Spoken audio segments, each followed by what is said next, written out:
tense moments, the SUV driver hit the gas, running over one of the bikers and his motorcycle. Neither the SUV driver nor the injured biker have been charged with any crime. The injured biker, 32-year-old Edwin Mieses, suffered a torn aorta, 9 broken ribs, and a severed spine, leaving him paralyzed. He plowed over my son. He damaged my son's life forever. My family forever. After a high-speed chase, the bikers caught up with the SUV again, some pounding on the windows and beating the driver in the middle of the street. And Edwin Mieses is with us exclusively this morning, along with his wife, Diana, and their attorney, Gloria Allred. Good morning to all of you. Good morning. Well, Edwin, let me just start by asking how you're doing and how you're feeling. I'm doing good. First I want to say thank God, because if it wasn't for his grace, I wouldn't be here to do this interview. So all glory to Jesus Christ. What have doctors told you about your future and whether you'll be able to walk again?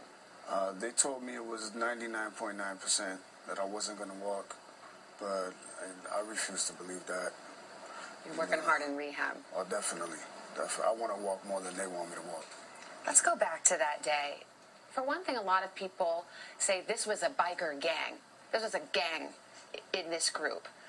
Why were you there? Were you part of this gang or group? No, I actually came from Massachusetts for a ride that I became aware of on the internet, which I did the ride probably prior to that, like twice before it.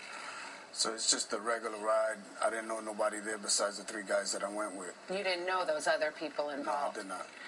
Let's talk about what happened. As we just saw, first the SUV kind of gets in the middle of these bikers.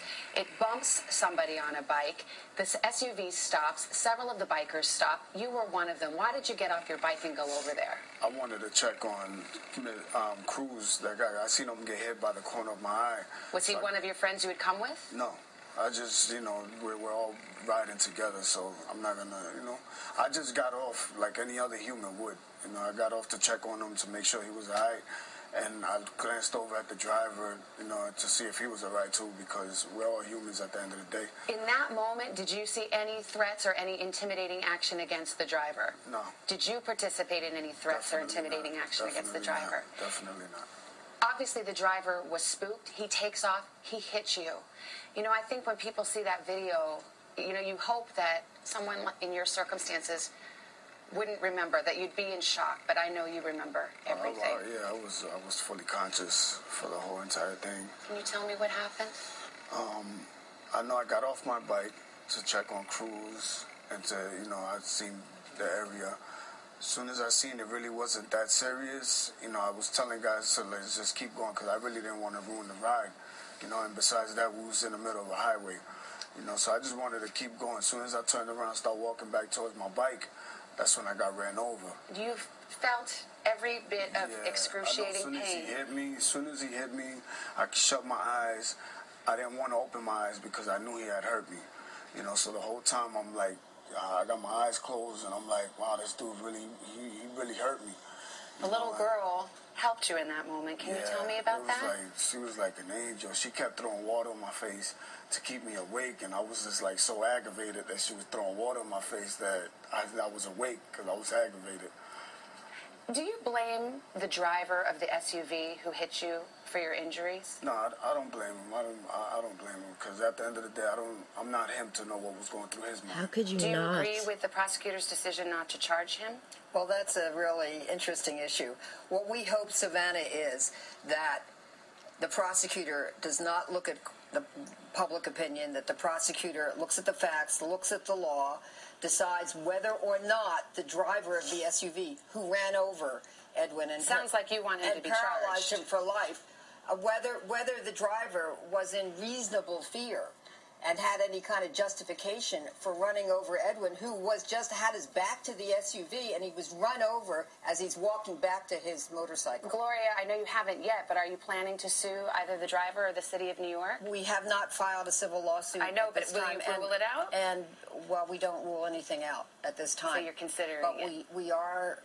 we do believe that Edwin is a very courageous young man, and he is completely innocent. He never did anything to the driver except basically had his back to the car and when he was run over. And this is a courageous young woman.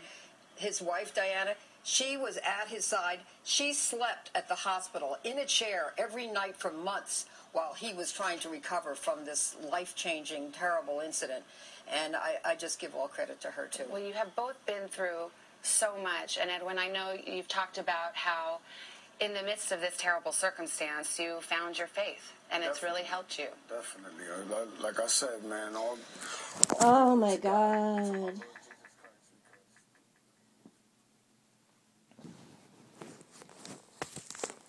What I find amusing is that anyone would think that watching a helmet hit a window is more horrific than the car running over a human body. And I feel like that's the world I'm living in. Mostly,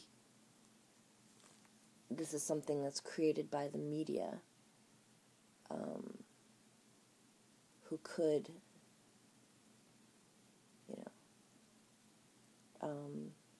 communicate a less biased version of the story. But the idea that even with the guy in the wheelchair in the room,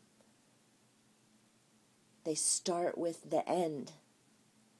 And even though they showed this guy getting run over multiple times, it's almost like because it's not right up in front of the camera, like right,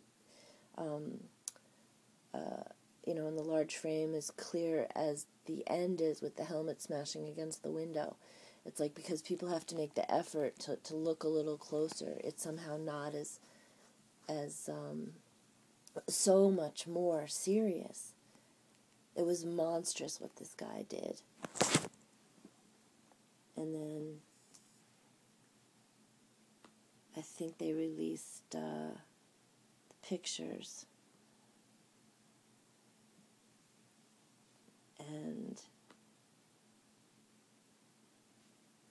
when I think about what was done to me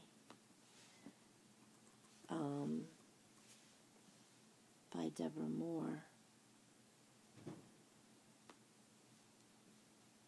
I just find it interesting that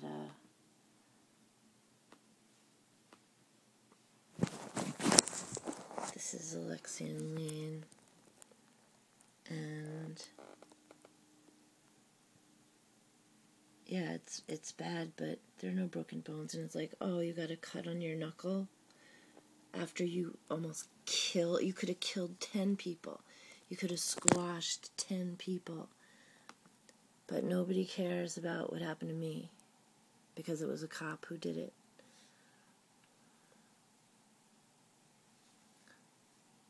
And I think it's pretty interesting the way nobody talks about what this guy does for a living, that he's able to keep his name out of the media so effortlessly. And how could he not be charged?